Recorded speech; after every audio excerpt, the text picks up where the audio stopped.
Many years ago, Papa never thought he would one day visit the city.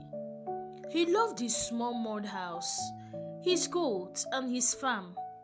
But his daughter Amara, who was now married and living in the city, kept troubling him. Papa, you cannot remain in the village forever. Come to the city, even if it's just for 1 week. You will rest small. But Papa always waved his hand. Rest, my daughter. Do you not see me strong and healthy? It is farm work that keeps me this way. If I leave my goat and my farm, who will look after them? Besides, what will I be doing in the city? I don't know anybody there. Amara's husband Chike always joined in the matter. He would call Papa on the phone every weekend, trying to persuade him. Papa, don't worry about the farm. We will send someone to look after it while you are here. You have worked all your life. Allow yourself to enjoy a little comfort. Chuckling, comfort? You think I don't have comfort in the village? My fresh palm wine is comfort. My roasted corn is comfort. The city will only give me headache, Papa said. Amara refused to give up. She started sending pictures of her home, the big city room, the shining kitchen, and even her car. She told Papa about electricity that hardly ever went off, about tap water that flowed without carrying buckets from the stream, and about how safe he will feel in their estate. Papa, please, if you love me, come. I want to take care of you with my husband. You will not lift a finger. Papa would always shake his head whenever he dropped the phone, but her words stayed in his heart. Finally, one day, after much talk, Papa agreed. All right, since you people will not allow me to rest, I will come, but only for a short time. I don't want to stay long in a place where nobody calls me Papa Okoro. Amara screamed with joy when she heard the news. She quickly arranged everything, even sending a driver to bring Papa from the village. On the day Papa traveled, he wore his best kaftan, polished his old leather sandals, and carried a small box that looked almost as old as him. When he entered the city, his eyes widened. Tall buildings stretched into the sky. Cars speed past one another, and shops shone with bright lights.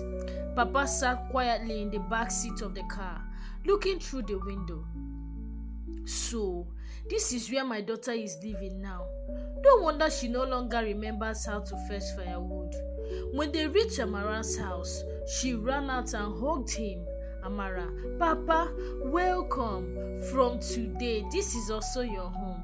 Papa smiling faintly. We shall see, my daughter. We shall see, but remember, I don't eat strange food though. Give me my kind of food. That night, Papa sat in the sitting room staring around. Everything looked new to him. The big television on the wall, the shining chairs, and the quietness of the neighborhood. He folded his arms and shook his head slowly. Amara prepared the guest room for Papa. The bed was big and soft, with white sheets neatly spread. On the wall was an air conditioner blowing cold air. Papa stepped inside, looked around, and frowned. Amara, who put on this freezer on the wall? Do you want to freeze me alive? Off it now. Amara laughing, Papa. It's not freezer. It is air conditioner. It makes the room cool so you can sleep well. Sleep well with cold like December harmattan. You want me to wake up shaking like chicken inside rain? Chike entered, trying to explain. Papa, you will enjoy it. It's modern comfort, Chika said. My friend, leave modern comfort. I don't want cold. Give me ordinary fan or open the window. They had no choice but to switch it off. Papa still wrapped himself in 2 blankets, grumbling. So this is the enjoyment they were shouting about. To cover yourself like yam inside sack just to sleep. The next morning, Amara decided to give Papa a light breakfast. She served him 2 slices of bread. a boiled egg, and a cup of tea with milk. Papa stared at the plates for a long time. Then he raised his head slowly. Amara, my daughter, who is this food for? A rat? You gave me 2 slices of white pepper and hot water, and you call it breakfast? Amara laughing, Papa. It's not pepper, it's bread. This is what we eat in the morning here.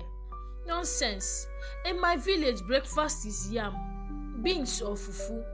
By the time you finish eating, your body will know you have eaten. This one you brought, if I sneeze now, it will disappear. He pushed the bread aside and demanded something real. Amara shook her head, but she went into the kitchen and cooked yam with palm oil. When Papa saw it, his face lighted up. Aha! Now this is the food for a man. The city is trying to finish you people with pepper food. Chike laughed so hard, his tea almost spilled. That day, Papa stayed indoors while Amara and Chike went out to work. The house was quiet, the television too strange for him to use, and Papa began to feel restless. He looked out the window and saw nobody moving about, no neighbors sitting outside, no sounds of goats, no children running around.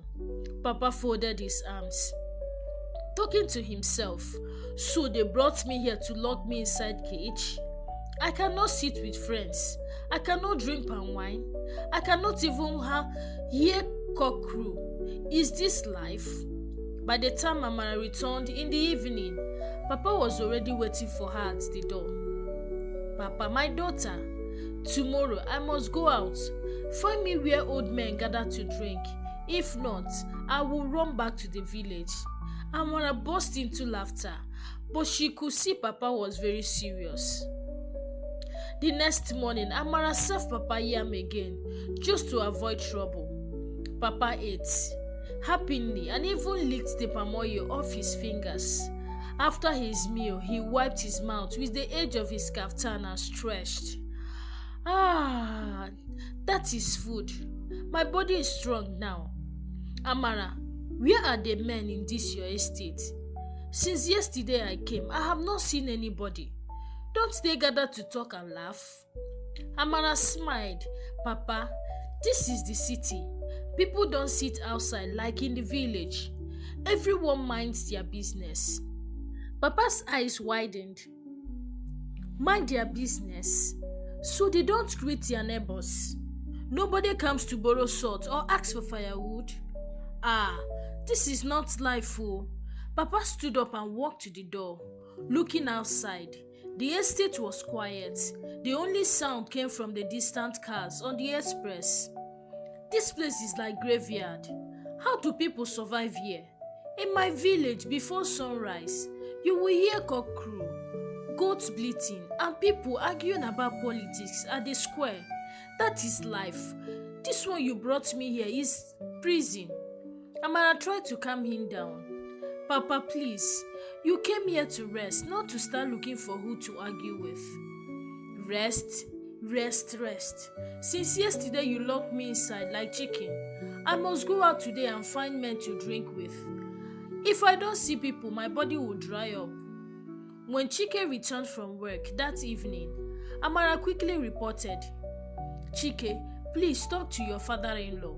He wants to start roaming around the city like he's in the village. Amara said. Chike laughed and faced Papa. Papa, don't worry. Tomorrow I will take you out. I know one small joint where men sit and drink. You will like it. Papa's face brightened immediately. Now you are talking. That is what I want. At least let me hear men laugh, even if they are city men. The next day, Chike kept his promise. After work, he took Papa to a small beer joint in town. Papa's eyes lighted up the moment he saw the wooden chairs and men holding bottles. Ah, this is more like it. My spirit has come back, Papa said. They sat down and Chike ordered malt for himself and palm wine for Papa. When the waiter brought a plastic bottle filled with palm wine, Papa frowned. What is this? Where is the calabash? Where is the fresh taste? You people are drinking poison here." The men at the next table burst into laughter. Papa shook his head but still poured the drink into a glass. After sipping, he sighed heavily. In the village, 1 cup of palm wine will make you sing. This one is like water from gutter. Anyway, let me manage. I cannot die of thirst." Soon, Papa joined the men's conversation. They were talking about football. "Man, old team will win the league this year." Papa cutting in, "Forget that nonsense. Does football give you food? In the village, when we gather, we discuss farming, goats and harvest. That is real talk. You city men are wasting your time." Everyone laughed again. Chike covered his face in embarrassment, but Papa continued proudly, gesturing with his hands as he told stories of his goats and farm. By the end of the evening, the men were clapping and enjoying his joke. On their way home, Papa leaned back in the car smiling. "Chike, you tried today. Now I feel alive. But tomorrow we must go again. And next time, find me a place with fresh palm wine, not this bottled nonsense," Papa said. When they reached home, Amara was waiting. "Papa, did you enjoy yourself?" Amara asked. "Enjoy? I enjoyed small. But your city has no life, no cock crew, no fresh palm wine, no evening quarrel at the village square. You people are living like trees." Amara burst into laughter, but Papa's face was serious. He sat down, shaking his head. "If not for you, my daughter, I would have packed my bag already," Papa said. And with that, Papa's city adventure had only just begun. Papa was beginning to settle a little in the city, but every day came with fresh drama. One evening, Amara and Chike left him in the sitting room to relax. The television was on, showing a movie. Papa stared at the remote on the table. He picked it up carefully, turning it in his hand like a strange object. "So this small box is the one controlling that big box on the wall." City magic," Papa said. He pressed one button and the volume blasted so loud that the neighbors might have heard it. Papa jumped up, throwing the remote on the chair. "Chineke, I did not touch Juju. If this thing wants to explode, let it explode alone." When Amara came back, she saw the television shouting and Papa sitting far away, looking suspicious. She laughed until tears rolled down her face. The next morning, Papa went to take his bath. The bathroom had a shower fixed on the wall. He entered, turned the knob, and suddenly water poured down on his head. Papa shouting, "Hey, Amara, Chike, come on! The roof is leaking inside this house." Amara rushed in only to find Papa dripping wet, holding his sponge in one hand and staring at the shower angrily. Amara laughing, "Papa, it is not leaking. That is shower. That is how we bathe here." "Shower? So you mean people stand under rain inside house and call it bed? Nonsense. Give me bucket and bowl. I cannot be fighting with water from the ceiling." That evening, Chike's friend came visiting. They were young city men, well dressed, with shiny shoes and perfumes that filled the room. Papa adjusted his kaftan, cleared his throat, and joined them in the sitting room. Chike introduced him proudly. "Gentlemen, meet my father-in-law," Chike said. The men greeted him warmly. Papa nodded and sat down boldly like a chief. "Good evening, my children. How is Lagos life treating you?" "We are fine, sir." Papa leaned forward, trying to copy their city style. He crossed his legs, but his wrapper shifted, almost exposing him. He quickly adjusted it and pretended nothing happened. In a deep voice, Papa said, Yes, this city life is good though. As for me, I am now a city man too." The friend smiled politely, but Papa wasn't done. He picked out a bottle of malt, held it like beer, and tilted his head back as if he was in a movie. After sipping, correct drink. That is how we roll in the city, you know," Papa said. The young men burst into laughter. Chike almost choked on his drink. Papa, thinking he had impressed them, leaned back confidently. Papa, you are really enjoying the city, the friend said. Of course. In fact, very soon, I will buy one of those, what do you call it? Jeep. Yes, a big jeep. I cannot be trekking again. City men don't trek. Everyone laughed louder. Papa continued, mixing his village story with city slang he had overheard. In the village, when my goats gave birth to twins, I told my friends, Guy, we don't blow. The friends clapped and laughed till their sides ached. They loved Papa immediately. After they left, Chike shook his head, smiling. Papa, you made my friends' day. They said you are the funniest man they have met. Papa smiling proudly. Of course, who is Papa Okoro if not enjoyment? Even in the city, I must shine. Weeks passed, and Papa has slowly become a small celebrity in Amara and Chike's estate. The security men greeted him warmly each morning, and some neighbors would wave whenever he walked past. He would always reply with pride, Yes, good afternoon, city man reporting for duty. But as the days went by, Papa began to feel something missing. He would sit at the balcony in the evening, staring at the quiet street. No cock crew, no goats bleating, no children rolling tires, no laughter from the village square. One afternoon, Amara found him sitting quietly with a farewell look on his face. Papa, why are you looking dull? Are you not happy here? Amara asked. Papa sighing, my daughter, this place is good though, but it is too quiet. I miss my goats. I miss the smell of firewood. I even miss that my stubborn neighbor who borrows palm wine and never return the calabash. Here, everybody is just minding their businesses like trees. Amara sat beside him, touched. But Papa, we love having you here. You make us laugh every day. Yes, but I cannot stay too long. You and your husband need space. This is your marriage home, not village square. If I stay here too much, you will not enjoy yourself. That evening, Papa announced at dinner, I will be going back to the village this weekend. Amara and Chike looked shocked. So soon? Papa, we thought you were enjoying the city life, Chike asked. Papa smiling. I enjoyed it well, no doubt. I drank your city palm wine. I watched your magic box television. I even acted city man in front of your friends. But at the end of the day, my heart is still in the village.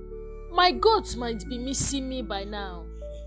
Maybe one of them has even run into somebody's farm.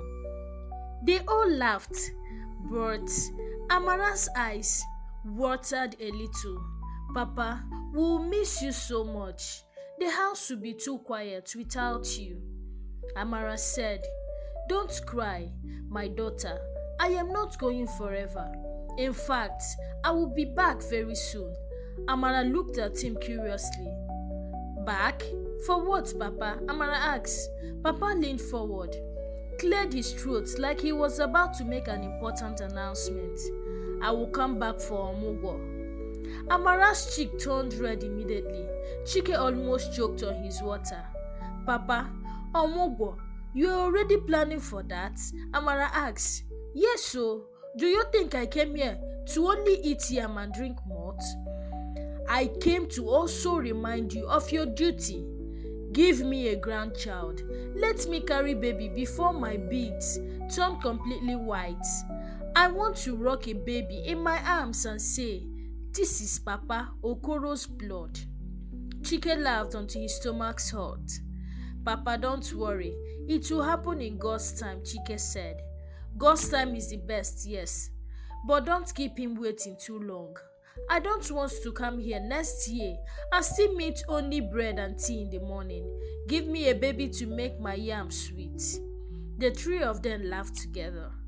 On the day Papa was leaving, Amara packed foodstuffs and even bought new clothes for him. As the car honked outside to take him back, Papa gave them his final words. "My children, thank you for hosting me. I enjoyed myself, even though your air conditioner wanted to freeze me and your bread almost killed me with hunger. But I am happy I came. This city life is sweet, but the village is where my spirit rests. I will not forget this visit." He hugged Amara tightly and patted Chike's back, Papa smiling mischievously. "I remember what I said. Next time you see me here, I must carry my grandchild. Get to work." They all laughed as Papa entered the car, waving through the window as he disappeared down the road. For Amara and Chike, the house felt empty without him, but his words remained ringing in their hearts.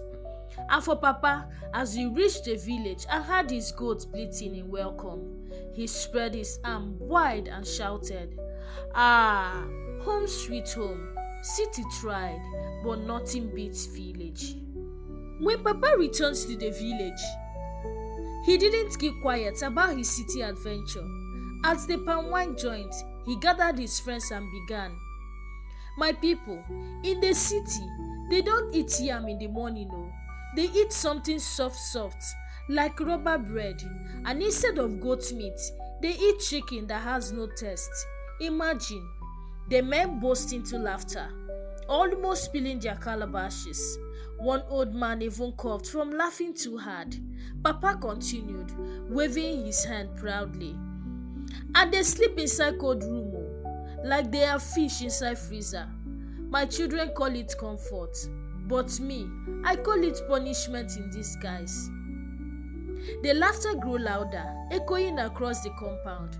From that day, whenever bread or tea was mentioned in the village, people would jokingly say, "Better keep it away from Papa Okoro before he faints." But later that evening, when Papa sat alone, wandering around his legs, a softer smile spread across his face.